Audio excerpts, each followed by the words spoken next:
Welcome to this episode of Music Matters with Darrell Craig Harris and Music Tribes Unite News. Talking about all things music with celebrities, artists, music business insiders, and more.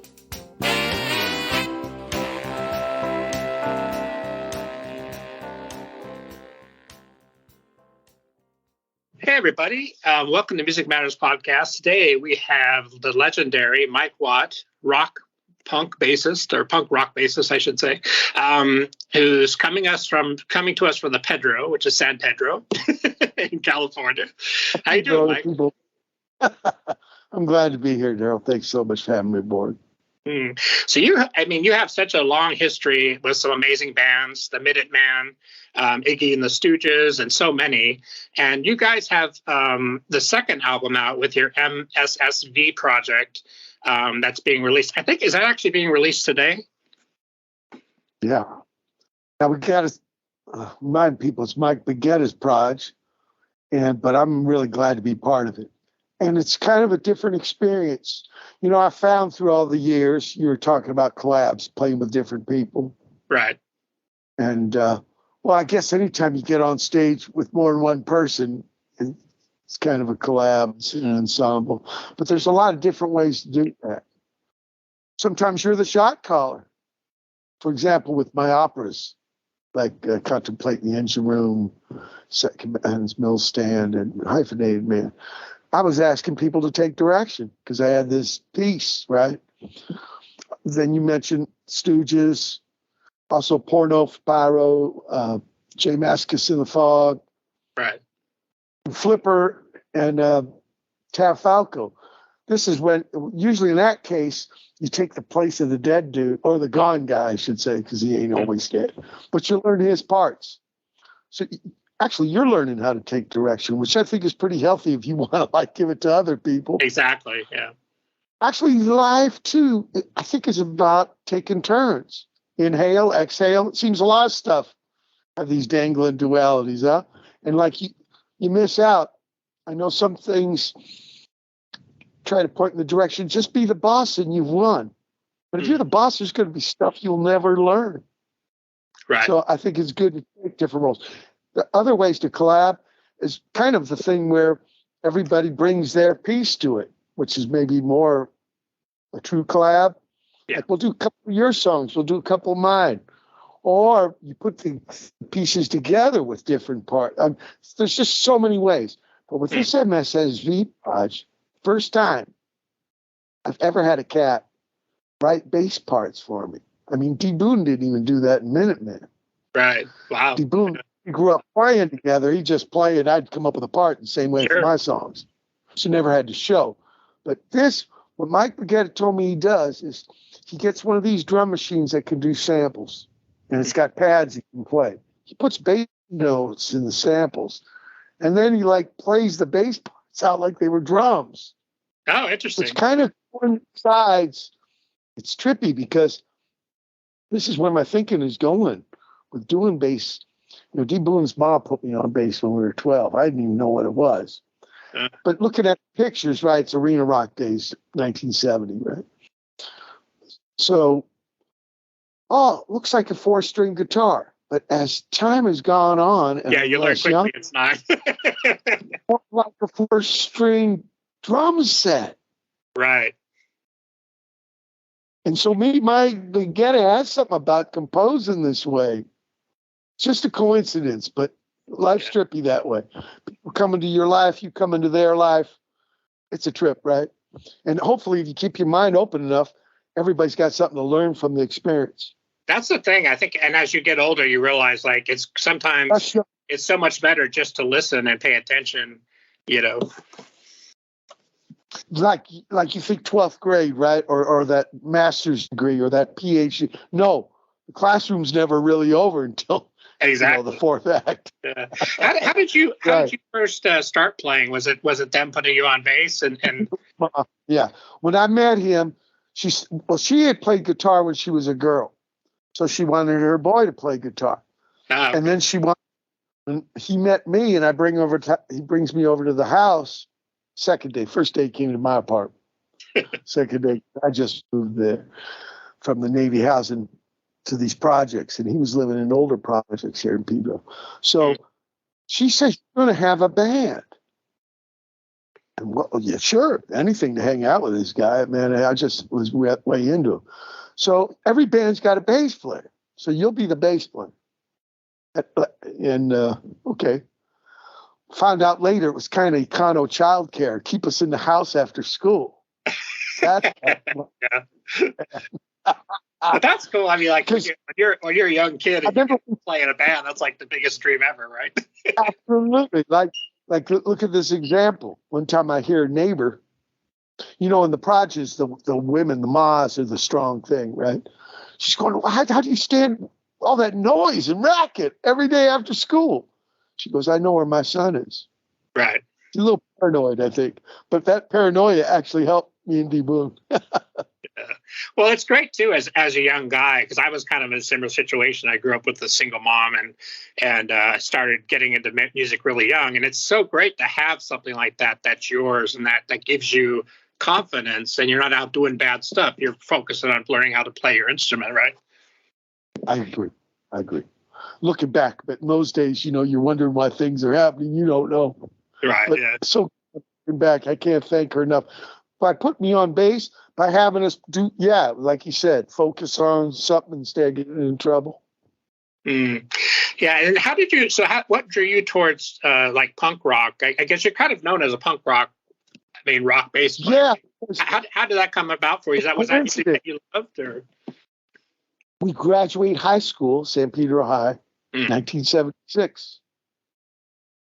Now, all we know before that, see, when I look back on the movement now, I don't really think it was a style of music. You got to understand the situation. I learned this by helping out those Stooges guys for 125 months. Right. Because I found out in the 60s, there was a whole little club scene, little labels, garage bands. But it happened, we're 13 in 1970. So what we know, early 70s, this thing called arena rock. In fact, we never know about a club until the movement. So then when I'm looking back now, that's what I see it as, embracing this kind of older form, which goes back also to R&B and jazz, the little venue.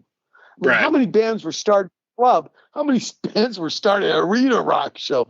Exactly. Those are kind of like Nuremberg rally. Weird kinds of ways to you're playing music, in the garage, right? You're playing in backyard parties, you're doing all that, right? Well, you can see how guys are just hanging out together in the bedroom, just trying to copy Blue Oyster Cult and Creedence songs off record. You see a situation where people are actually writing their own songs and playing for, and the gigs were trippy too. It seemed like they were just taking turns playing for each other. The guy you're standing next to, while you're watching this band, now he's on stage, and then that guy's like, there's no velvet rope too. It was like another thing. Communal vibe, right? Right, and you didn't have that definitely at an arena rock show, not at all. Right. So I can't really, and also in those days, Darrell, things changed so quick. So even a kid in the early '80s doing hardcore, bass guitar, slam dancing, and all this, it's a different experience than ours. He's not coming from arena rock. Actually, that's his first rock and roll.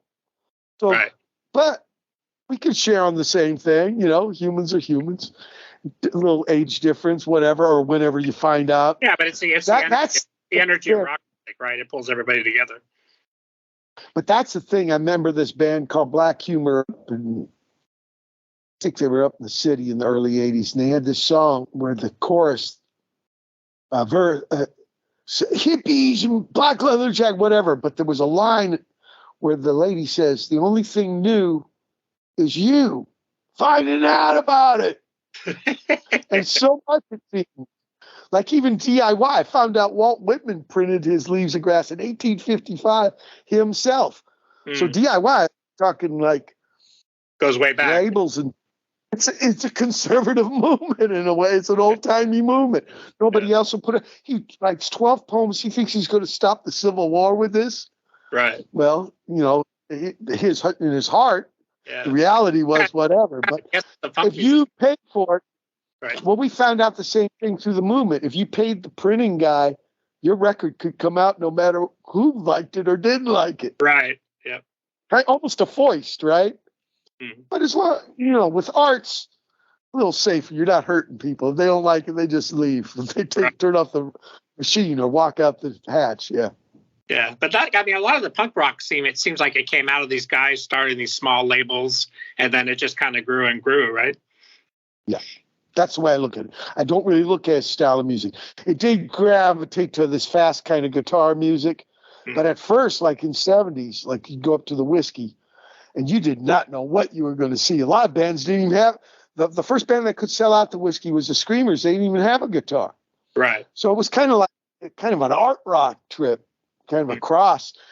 I think provocative, just trying to push. I remember my sister taking me every weekend. The Tiffany in West Hollywood would show Rocky Horror Picture Show. Yeah. This movie, right?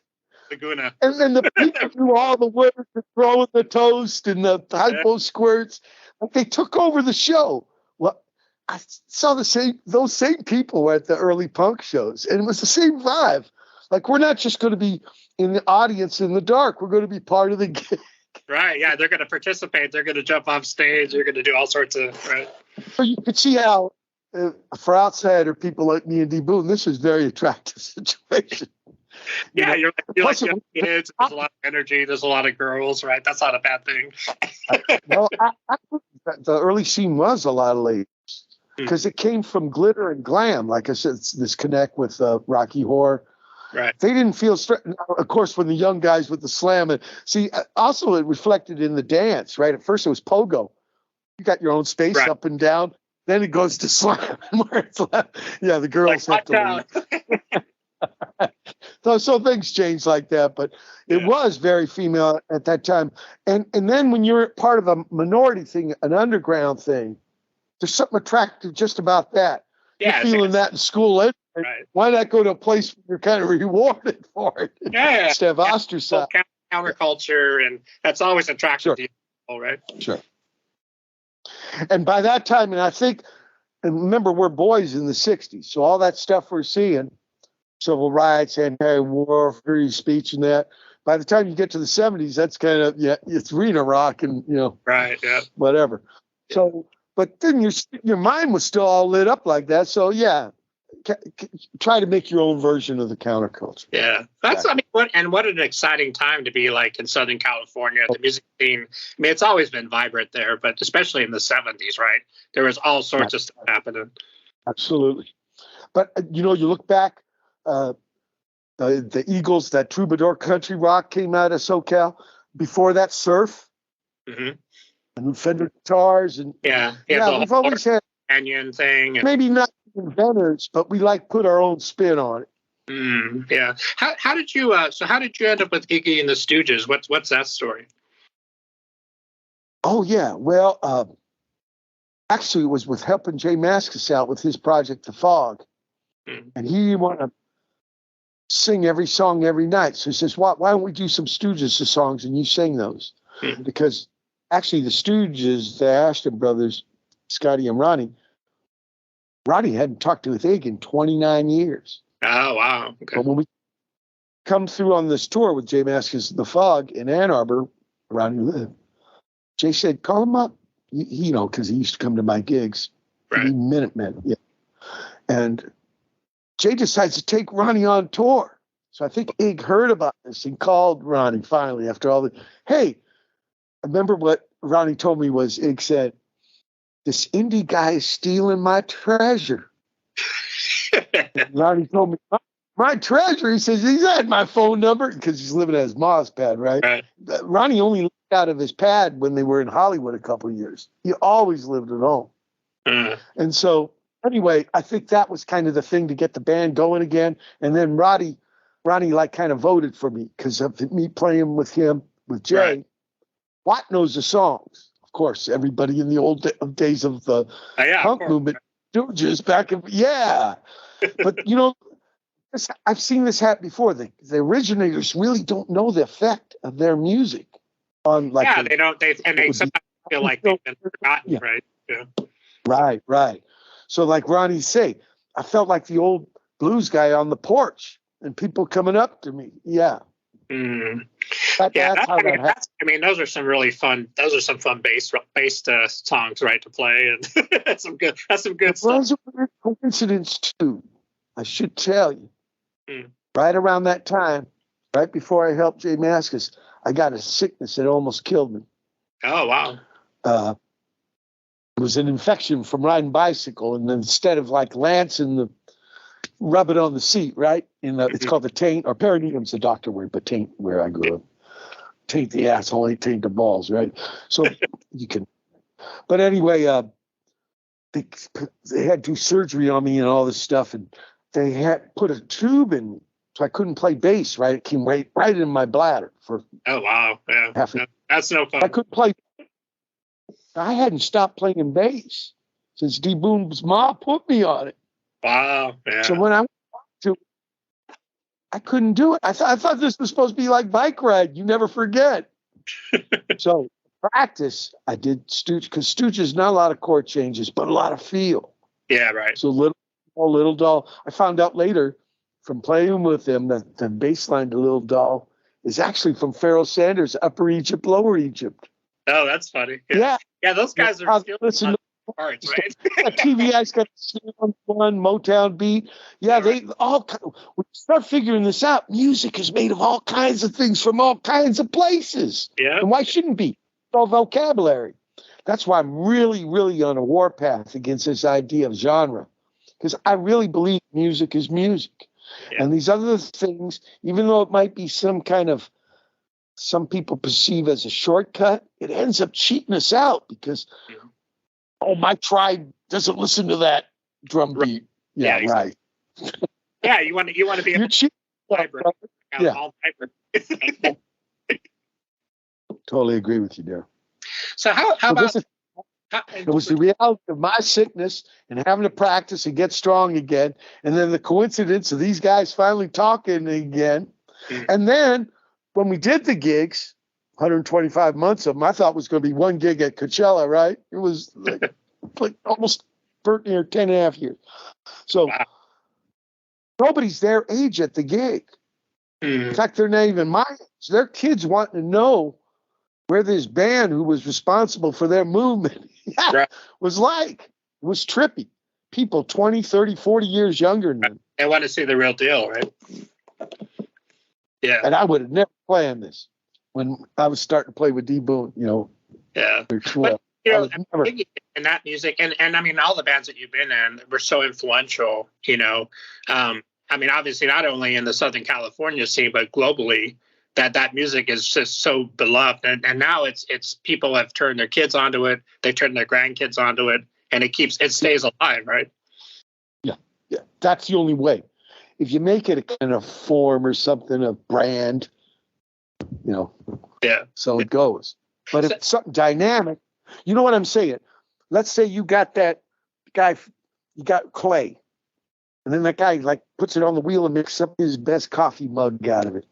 It's forever going to be that coffee mug. If it stays clay, whoever's wheel on that wheel, right? That's I would like to see things in it. Yeah, and it keeps growing and changing, and then younger kids come up with their own version, and that's sort of how it's always been with music, right?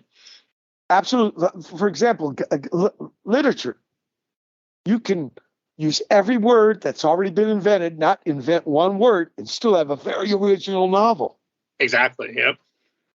That's the way. What's your feeling on songwriting? Is that something that you love to do? Do you like writing in a group? Do you like writing by yourself? What's your approach to that? In fact, I think that's one of the future roles of the bass. Like the bass has always been a support thing, added on last. Right. Reggae. It's first in reggae. Yeah. I got to see Bob Marley in '79, Family Man Barrett, great. And it was at a basketball, it was at Pauley Pavilion, but still, that sound man got him in there.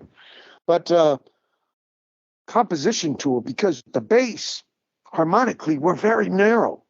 Right. We start and stop things. We, more than intimate a rhythm and suggest melodies. But harmonic-wise, we really leave it free to your collaborator.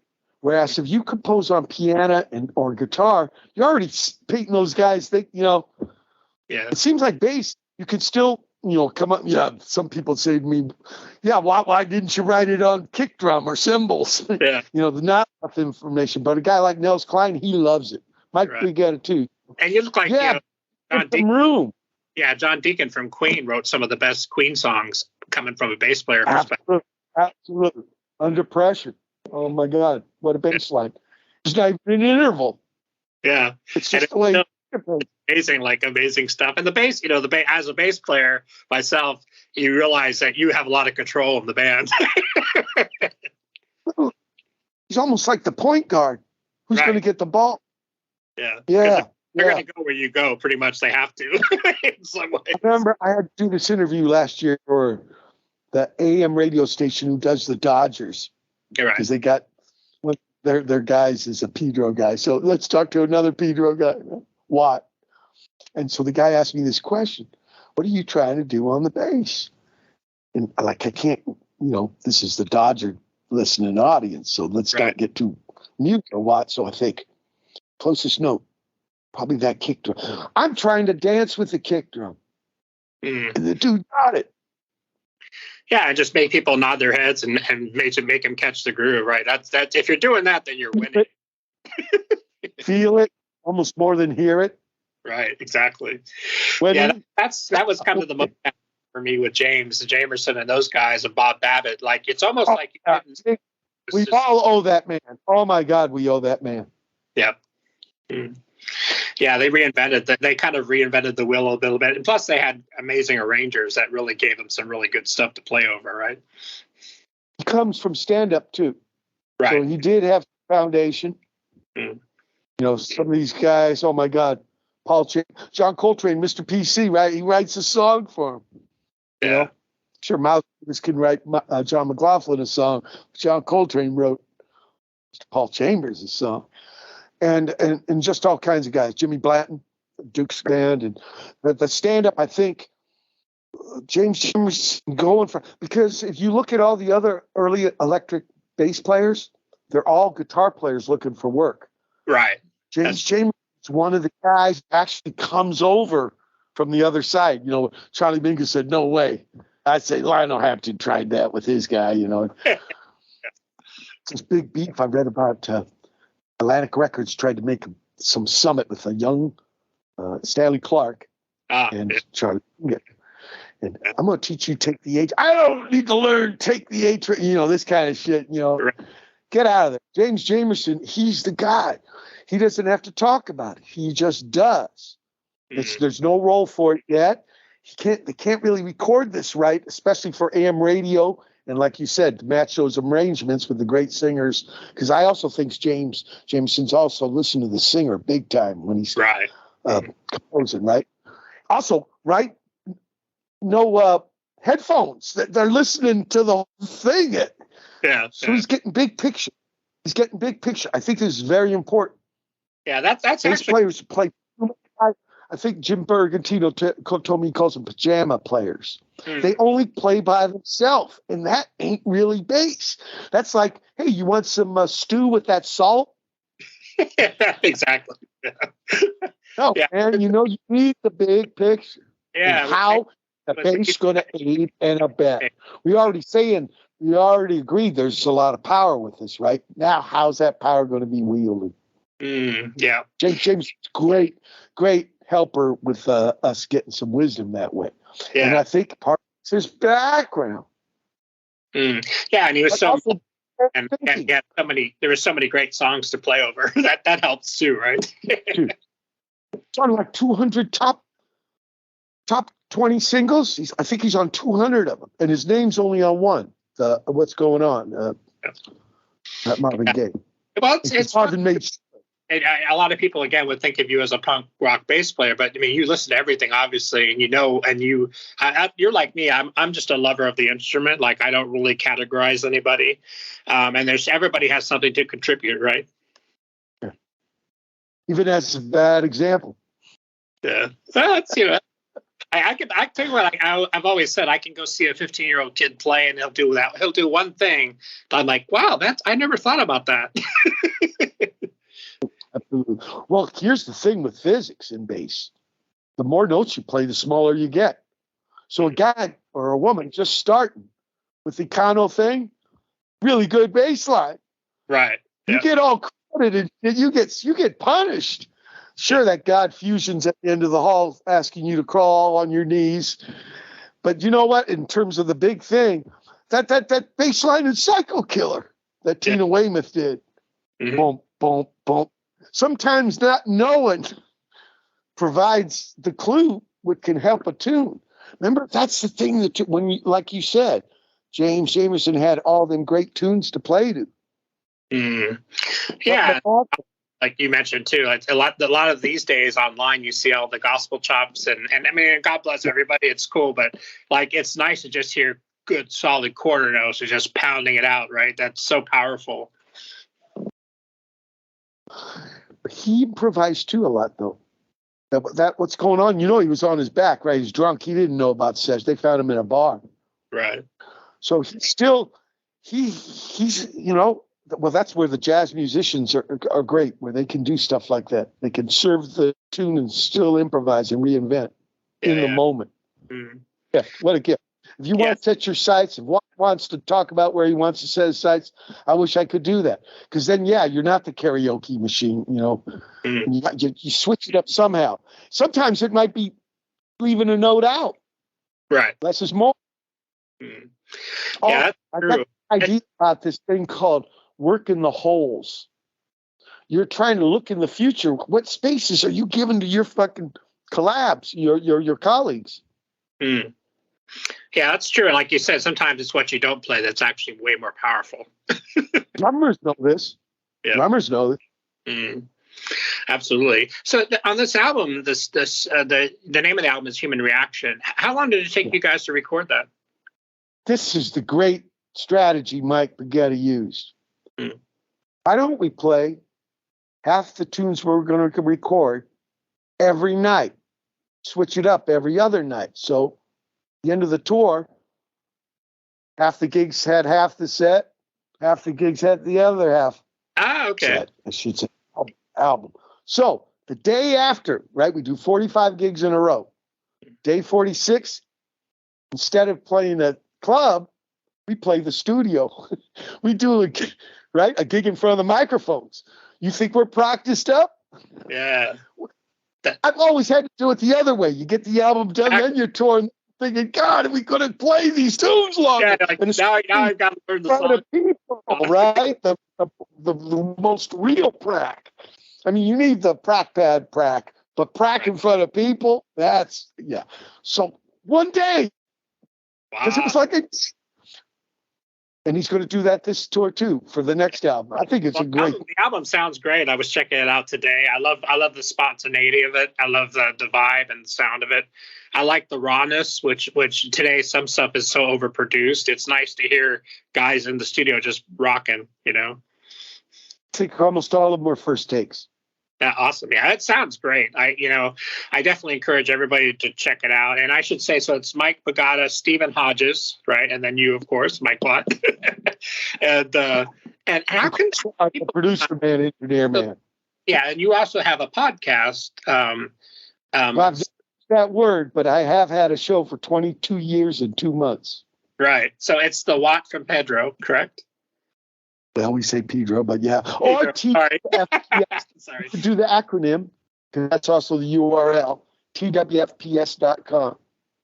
Okay, perfect. Yeah, I was going to ask you. You also have MikeWatt.com as well, right? Well, that's my Hoot page where I thought when the internet came, everybody could have a website, and that would be like everybody having their own fanzine. Because remember, in the movement, fanzines were incredible fabric. Right. The Spin, the Rolling Stone, the Hit Parade, they don't want to write about us. So we made our own zines. They call them zines, right? Yeah. This was really important. I thought that was going to happen with websites, not corporate things like Fake Look and Instant Hammond, but humans. Yeah. Pat Boone sold many more Tutti Fruities than Little Richard. It's just the reality. So that's why I got a website. I've had it, 25 years now, almost. Yeah. But that's to let people know what's going on in Watt's world. Me playing other people's music, that's kind of me trying to pay down the debt I feel I owe the movement. I got to be heard. So why don't I play music from cats who don't get to be heard? Yeah, that's awesome. Then the last few years, I've been having a guest every show. And it's during the situation, I was doing like up to 5 a week. When I started 22 years ago, it was once a week. And then I'd have to take time off on tour. But it's because of the situation. Music's a lifeline, right? Not just a motto, reality. Yeah, it helps people survive.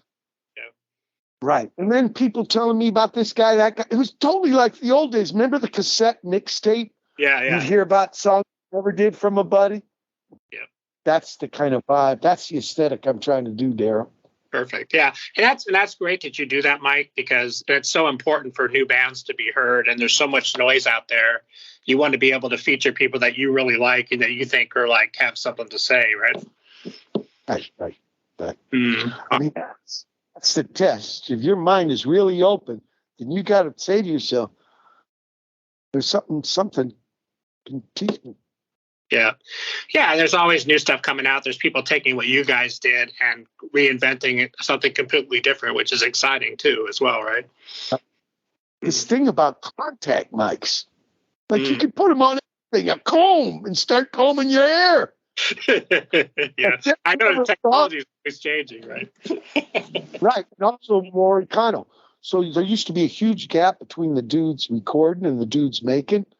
A lot of the dudes record themselves now. So you've got more chance. And also more econo, easier to take chances. You don't have to have all this money on the production, right? Yeah, you can do it at home with a laptop. Yeah. Right. Exciting. I think it's exciting for young kids that don't need $1 million to go in and just do a record and out and see how it does, right? Right. And also the sad thing I hear sometimes, everything's already been done. No way. Yeah. No way. Now, as long as we're still human and still learning, there's always something new coming around the corner. Hey, Mike, thank you so much for joining me. I'm excited about the new album, and also make sure everybody check out the tour schedule. I think you'll probably have that up on your website, and take a look for MSSV, the second studio album, Human Reaction. It's exciting. The music's really fun. A lot of MSSV.com. So it means stop valve. That's actually what it stands for. It's a word used in the Sand Pebbles. Sand Pebbles was this book written by Richard McKenna, but Steve McQueen made a movie version of it, 1966. It was me and Deep's favorite movie when we were boys. And Mike again. Yeah, he decided, okay, we'll call the project. Yeah, that's awesome. Yeah, well, who doesn't love Steve? Yeah, I know. In a sailor suit. Yeah, exactly. Yeah, he's awesome. Hey, thank you. I love the first line, too. What was the first line? Hello, ship. Because I call the van the boat, right? Okay.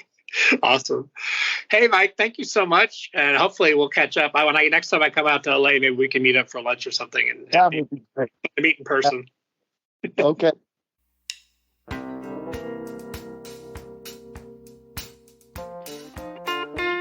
Thanks for joining us. Subscribe to our podcast. Follow us on our social media channels for upcoming guest announcements.